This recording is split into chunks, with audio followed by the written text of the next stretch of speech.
দুরন্ত ছন্দে থাকা লিমাকে কেন 70 মিনিটে তুলে নিলেন মোহনটিডি সুব্রত ভট্টাচার্য? ম্যাচ হারতেই এই নিয়ে তোলপাড় যুব ভারতী। ব্যারেটোর ব্যাখ্যা, ভাষা সমস্যার জন্যই সুব্রতর সঙ্গে ভুল বোঝাবুঝি লিমার। একই বক্তব্য দেবাশিস দত্তের। এখানে মিসকমিউনিকেশন হয়েছে 100%। কেন কোচ ভেবেছে যে ওর ইঞ্জুরি হয়েছে বা ওর কোনো অসুবিধা হচ্ছে, সেখানে কোচ তুলেছে, কিন্তু ও বলছে যে না, আমার কোনো অসুবিধা ছিল না। তো এটা মিসকমিউনিকেশন হয়েছে। ঠিক আছে, একটা ম্যাচ হয়েছে। Understand between them, he thought Lima was injured.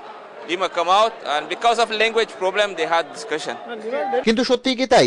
লিমার চোট লেগেছে বলেই কি সুব্রত ওকে বসিয়ে দিয়েছিলেন, নাকি অন্য কোনো কারণ যাই হোক, লিমাকে তুলে নিতেই ডাগ আউটে সুব্রতর সঙ্গে তর্ক জুড়ে দেন ব্রাজিলিয়ান মিডিয়া। এতটাই মেজাজ হারান যে রিজার্ভ বেঞ্চ সতীর্থদের সঙ্গে না বসে ড্রেসিং রুমে গজগজ করতে করতে চলে আসেন ব্যারেটোর বন্ধু। সাজঘরেও লিমা বসেছিলেন একা একাই। সতীর্থরা ওকে এসে সান্ত্বনা দেন।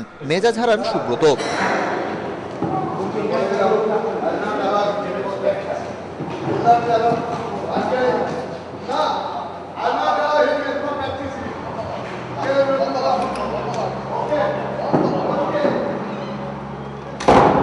তিনিও চিৎকার করে বলতে থাকেন, ক্ষমা না চাইলে লিমাকে অনুশীলনেই নামতে দেওয়া হবে না।